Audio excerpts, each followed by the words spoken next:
आज के समय में मुंह से खून आना एक कॉमन लक्षण है और ऐसे बहुत सारे पेशेंट आजकल देखने को मिल रहे हैं। मुंह से खून आने की वजह लंग्स और पेट से संबंधित होती हैं, लेकिन कुछ और बीमारियां जैसे लीवर की बीमारियां, निमोनिया, टीबी, नाक कान गले की बीमारियां, डेंगू, मलेरिया में भी मुंह से खून आता है। कुछ दवाइयां जो हार्ट के मरीजों में लगातार चलती हैं और खून को पतला करती हैं, ऐसे पेशेंट में भी मुंह से खून आने की संभावना रहती है। तो आज हम इन बीमारियों के बारे में समझेंगे और साथ में एक ऐसा रेयर केस दिखाएंगे जिसमें एक्सरे नॉर्मल था, सीटी स्कैन नॉर्मल था, पेट की जांचें नॉर्मल थी और तब भी मुंह से खून आ रहा था और जिसकी डायग्नोसिस ब्रोंकोस्कोपी से बनी। तो मैं डॉक्टर ज्ञानेंद्र गुप्ता रिद्धि सिद्धि क्लिनिक से आप सभी का स्वागत करता हूं और आज हम चर्चा कर रहे हैं हीमोप्टिसिस या मुंह से खून आना एक कॉमन सिम्टम। जब भी कोई पेशेंट हमारे पास मुंह से खून आने की समस्या के साथ आता है तो सबसे पहले ये जानने का प्रयास करते हैं कि उसको कोई पुरानी हार्ट की, लंग की या लीवर की बीमारी तो नहीं है जिसके लिए वो लंबे समय से दवाई खा रहा हो।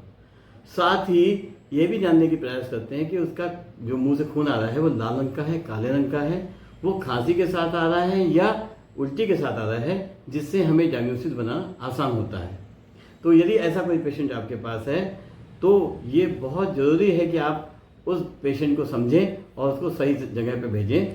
और साथ ही एक मैं केस की बात कर रहा हूँ, जो केस हमारे पास आया वो केस जिसमें कि एक्सरे नॉर्मल था, सीटी स्कैन नॉर्मल था, लीवर की जांचें नॉर्मल थी, एंडोस्कोपी नॉर्मल थी, साथ ही ब्लड रिपोर्ट्स नॉर्मल थी, फिर भी मुंह से खून आ रहा था और उसकी डायग्नोसिस हमने ब्रोंकोस्कोपी से बनाई। अब मैं आपको यहाँ ब्रोंकोस्कोपी फाइंडिंग दिखा रहा हूँ। ये देखिए, यहाँ पे वोकल कॉर्ड है जो कि नॉर्मल दिख रही है। वोकल कॉर्ड से हमने आगे बढ़ने के बाद कुछ ग्रोथ नहीं दिख रही है। साथ में आपने देख रहे हैं ये एक गांठ सी दिख रही है जिसके पास बीच में से एक छोटा सा छेद दिख रहा है जो इर्रेगुलर की ग्रोथ है। साथ में उसमें लाल रंग का स्पॉट भी दिख रहा है जिसको देख के ऐसा लगता है कि खून यहाँ से ही आया होगा। अब हम इस गांठ के साथ बीच से निकलने का प्रयास करेंगे और ये देखेंगे कि ये गांठ कहाँ तक है। तो आप देख रहे हैं कि ये गांठ हम बीच से निकल के दूसरी साइड चले गए हैं और ये गांठ खत्म हो गई है।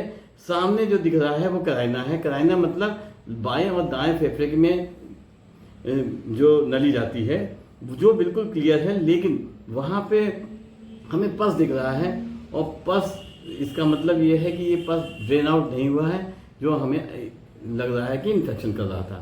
तो ये बात समझ में आ गई है कि ये गांठ है जो कि सांस नली में सेंटर पॉइंट पे है और लोकलाइज्ड है और साथ ही उसकी वजह से सांस लेने में दिक्कत आ रही है और वहीं से खून आ रहा है। तो ये एक ट्रैकियल मास लीजन का केस था और जो कि लोकलाइज्ड था, जिसकी बायोप्सी ली गई और बायोप्सी में कैंसर के सेल्स आए। तो यदि आपके पास कोई ऐसा पेशेंट है जिसको मुंह से खून बार बार या लगातार आ रहा है तो बेसिक जांचें जरूर कराएं और साथ ही दूरबीन या ब्रोंकोस्कोपी की जांच भी जरूर कराएं, क्योंकि ब्रोंकोस्कोपी एक गोल्डन स्टैंडर्ड डायग्नोस्टिक टूल है जिससे बीमारी को अर्ली स्टेज में ही पकड़ा जा सकता है और अर्ली स्टेज में यदि बीमारी पकड़ में आ जाती है तो डायग्नोसिस बनाना आसान होता है और ट्रीटमेंट भी आसान हो जाता है, जिससे कि बीमारी लाइलाज स्तर तक नहीं पहुंचती है।